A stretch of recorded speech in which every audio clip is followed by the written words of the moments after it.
काजल, ओ काजल, सो रही हो क्या अभी तक? जेठानी जोर जोर से चिल्ला रही थी घर के आंगन में खड़े होकर। काजल तभी भागती हुई अपने कमरे से निकली और बोली, दीदी आ गई मैं। जेठानी बोली, काजल, मैंने तुम्हें रात में ही समझाया था कि सुबह को जल्दी उठ जाना, तुम्हारी मुंह दिखाई की रस्म है। काजल ने बोला कि दीदी रात को नींद ही नहीं आई, नई जगह नहीं है और मन में थोड़ा डर था कि सुबह आँख नहीं खुली तो। रजनी दीदी हंसती हुई बोली, काजल मेरी प्यारी देवरानी, जल्दी से घूंघट कर लो, अगर माँ जी आ गई तो हंगामा हो जाएगा। काजल ने घूंघट किया ही था, तभी माँ जी वहाँ आ गई और कड़कती आवाज़ में बोली, चलो अब क्या यहीं गपशप मारती रहोगी तुम दोनों? हमने चलना शुरू ही किया था, तभी माँ जी ने रजनी दीदी के कंधे पर हाथ रख और बोला, पता है ना कहाँ से जाना है और कैसे जाना है?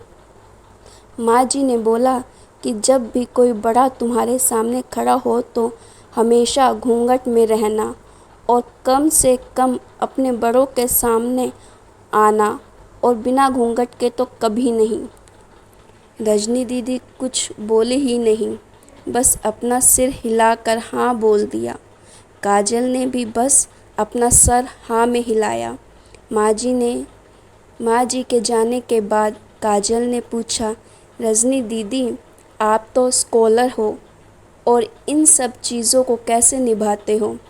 रजनी दीदी मुस्कुराई और बोली कि मैं थारे जेठ जी की बहुत प्यार करती हूँ, इसलिए अभी तक चुपचाप सब चीज़ें निभा रही हूँ। काजल कुछ नहीं बोली और चुपचाप रजनी दीदी के साथ घर के बाहर वाले कमरे में जाकर बैठ गई। वहाँ पर एक पड़ोस की आंटी जी बैठी थी। वो बोली कि यह कैसी बहू आई है, ससुर जी सामने खड़े और ये यहाँ बैठी है। काजल को कुछ समझ ही नहीं आया मतलब। रजनी दीदी बोली कि आंटी जी अभी नई बहू है, यहाँ के रीति रिवाज सीखने में थोड़ा समय लगेगा। रजनी दीदी काजल को वहाँ से उठाकर काजल के कमरे में छोड़ आई। 6 महीने यूं ही छोटी छोटी चीज़ों में बीत गए। फिर एक दिन काजल राहुल के साथ साड़ी लेने गई। राहुल का फ़ोन आया और वो दुकान से बाहर बात करने चला गया। साड़ी की दुकान पर काजल बेधड़क होकर साड़ी देख रही थी। तभी साथ में बैठे हुए अंकल जी खासे, एक बार फिर 2 बार फिर 3 बार।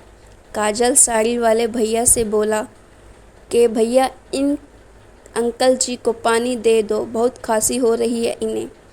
अंकल जी भड़क उठे और बोले, क्या बदतमीज़ लड़की है, ये कुछ शर्म लिहाज है या नहीं से?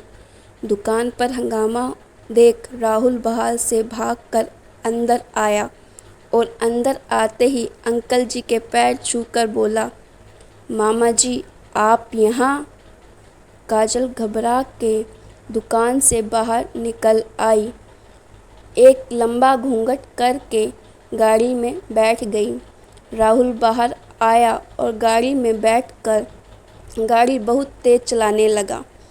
काजल धीमी आवाज़ में बोली, गाड़ी बहुत तेज़ चला रहे हो, कहीं एक्सीडेंट ना हो जाए।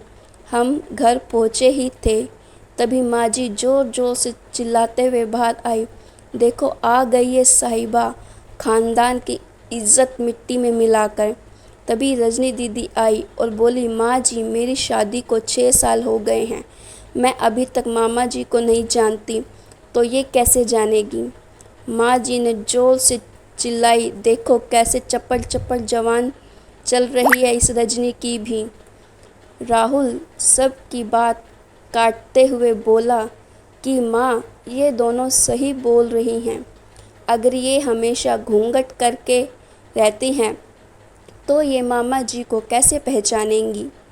और माँ, आज मामा जी के फ़ोन पर तुमने पूरे घर की शांति को भंग कर दिया है। ये वो ही समाज है जिसने सीता मैया पर भी उंगली उठाई थी। पिताजी और जेठ जी ने भी अपना पक्ष राहुल के साथ ही रखा। माँ जी थोड़ी देर सोचने के बाद वापस रजनी दीदी और काजल के पास आई और बोली कि तुम दोनों को अपनी मर्यादा पता है। मुझे उम्मीद है कि तुम कभी भी मेरा सर शर्म से नीचे नहीं झुकने दोगी।